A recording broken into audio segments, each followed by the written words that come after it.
Now it's time to talk about carbs, everyone's favorite macronutrient. I'm more of a protein guy. I like to focus on that first, and then the carbs are next in line. However, I do like me some carbs. In fact, today I was at Publix. I was doing some grocery shopping, and on my way out, I saw some Girl Scouts, and then I had to get me some Samoas.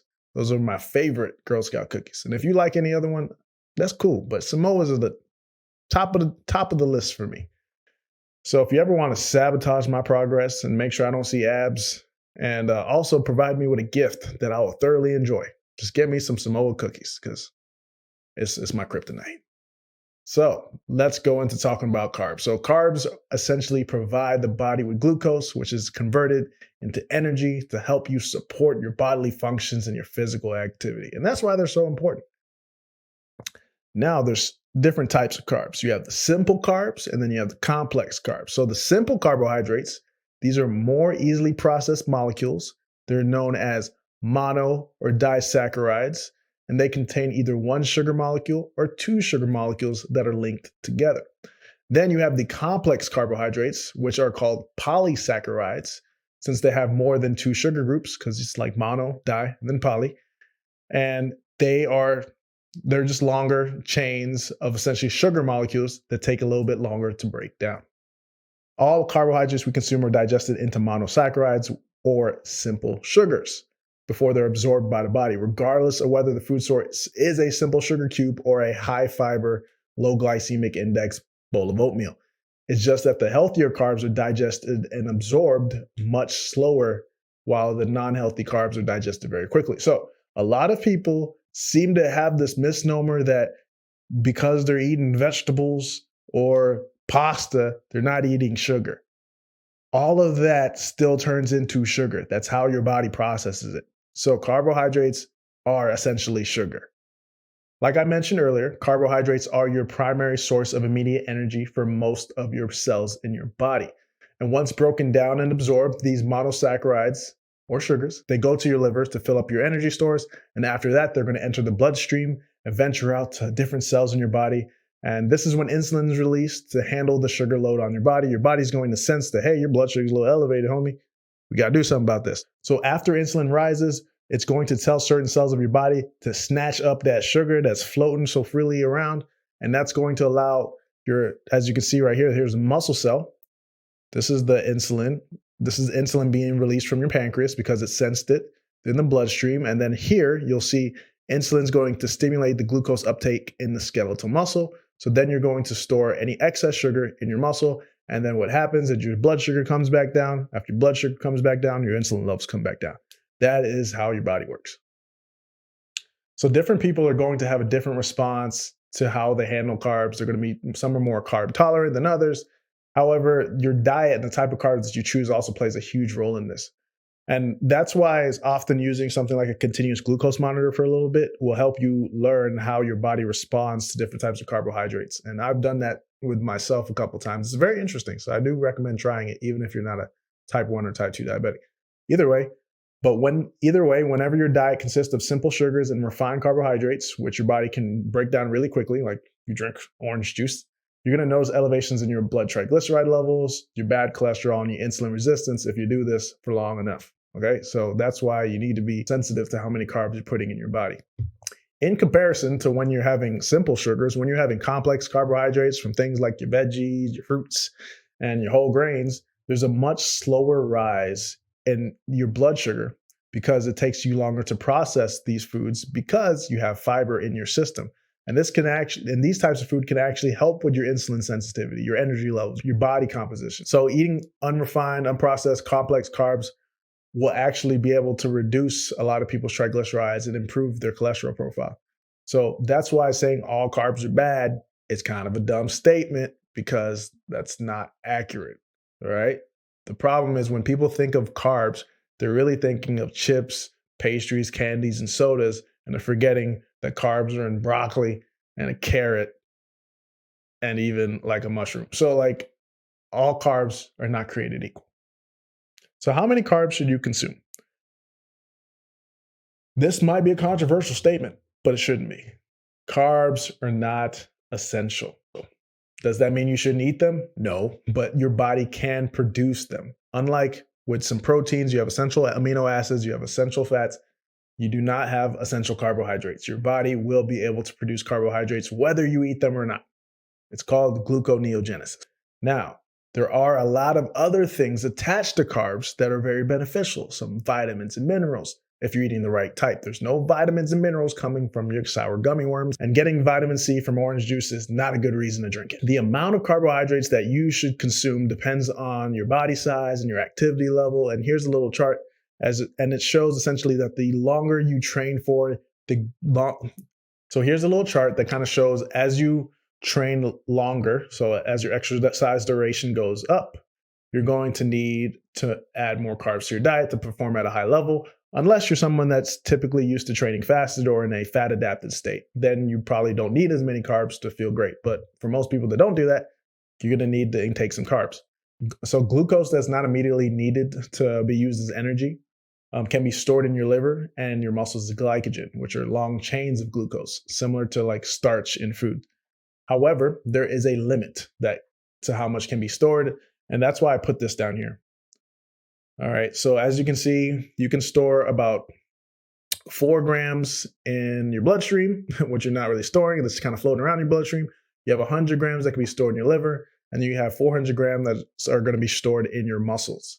So with that understanding, now you can look at, okay, how many carbs am I consuming? If you're consuming 400 grams of carbs, you don't have enough room to store that because you're never going to deplete your muscle glycogen. You're never going to probably even get less than 50% of this. Okay, so you don't have that type of room to store these carbs. And if you have excess carbs and they can't be burned off, they turn into fat. And that process is called de novo lipogenesis.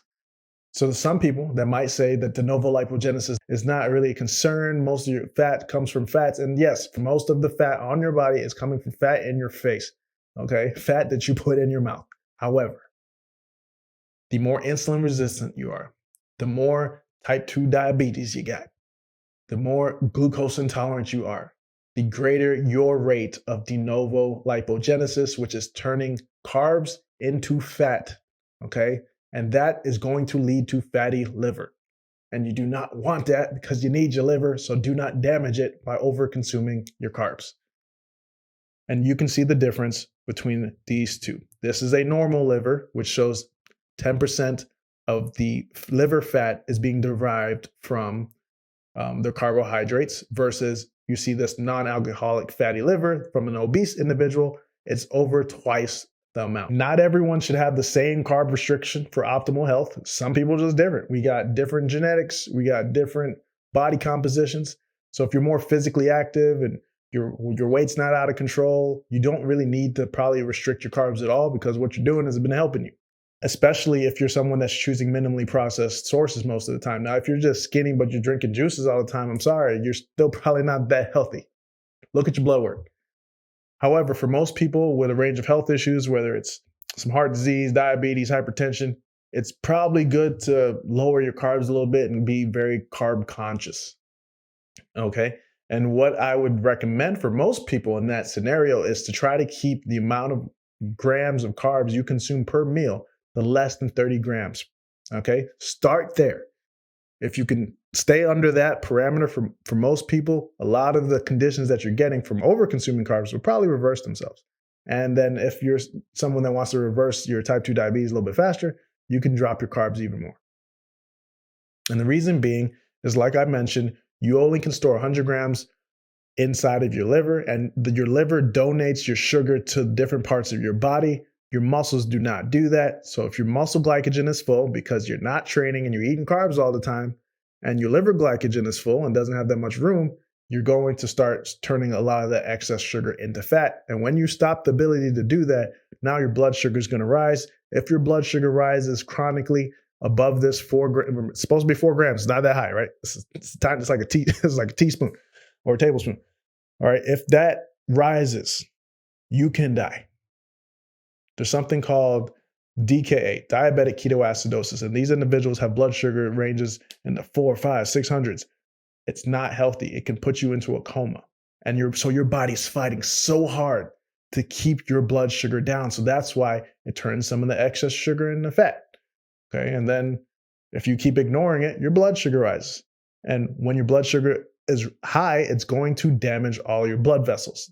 It's going to be like rotting you from the inside out. So too much of a sweet thing is a bad thing.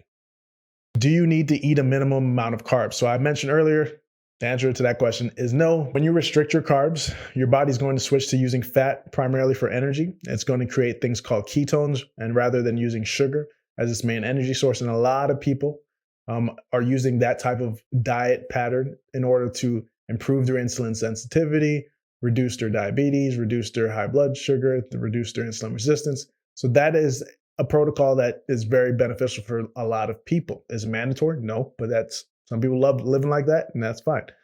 And like I mentioned, the reason why your blood sugar doesn't drop to zero when you don't eat carbs is because your body can produce glucose from the amino acids that you have, and also from the glycerol, which is the fatty acid, glycerol found in your fatty acids, through a process called gluconeogenesis. It creates new glucose. So that's why your blood sugar should never really drop below like 60 or 70. It's because your body can produce sugar. Your body is an amazing thing, I'm telling you. I've been trying to tell y'all. With that said, carbs are not evil, and there are a lot of really beneficial things that come with the carbs that you consume if you're eating the right types. There's so many nutrients in your vegetables, your nuts, your seeds, and there's fiber and there's taste, which can also enhance your experience. So don't think like carbs are evil unless they've been bad to you. But in general, carbs are not evil. They're an amazing food product when used responsibly. So here's another chart to kind of give you an idea, to give you some ranges to think about. So physiological requirement, as we can see, is 0. You don't need to really have any carbs. Now, if you're trying to avoid muscle loss, you probably don't want to drop below 50 grams a day. If you want to avoid getting into ketosis for whatever reason, you want to stay above 100 a day. So I think for most people, if you're staying around 100 to 150, you're probably going to be pretty healthy and pretty fine. If you're training, you want to get up more and more. So like if you're a bodybuilder, that's where you can really push it to 160 to even up to 400, 500 grams per day. I wouldn't do that too much because you're going to make yourself diabetic at some point if your body can't tolerate that much sugar. But as you can see, the more your activity level, the higher you can go. For the average person that may be trying to lose a little bit of weight and try to shrink down their gut, staying under 150 is pretty optimal. But for athletes, you can kind of bump it up more. So in conclusion, individuals with good insulin sensitivity who typically run well on carbs, typically at first will not do very well with a low carb diet. They have to, their body has to get used to using ketones for energy, and it's going to take your mitochondria a little bit of time to make that shift. So if you want to have carbs in your diet and you're performing at a high level with carbs in your diet, that's fine. Versus if you're someone that's insulin resistant. So if you're someone that has like a large waistline, you've been gaining weight, you've been trying to get it off, you're probably going to be functioning at a higher level if you reduce your carbohydrate levels and start to get to like ketogenic levels, to where your body's actually using some of this fat that's stored everywhere for energy. And then whenever you've gotten to a good baseline, then you can slowly reincorporate carbs into your diet. And some people have the metabolic flexibility to do both, and that's what I aim for. That's something that I like to do. I don't really super restrict carbs. I am pretty metabolically flexible. I've checked my ketones before. I measure my blood sugar. I measure all these things because I want to know how to optimize and be able to adapt to different eating styles. So that's the goal, metabolic flexibility. But if you're insulin resistant, you got to put in the work to be able to do that, because every person should be able to function on ketones and also be able to function on glucose. And you're not going to be able to do that if you've only been functioning on glucose for the last 10 years. If your body's used to running on ice cream, it's not going to be used to running on fats, right? You need to train your body to do that, and that takes a little bit of adaptation. So hopefully you learned a lot from that lesson. I know it was a lot. We talked about a lot of sweet stuff, all pun intended. And if you have any questions, be sure to drop a comment, and I'll do my best to answer it. And I'll see you in the next lesson.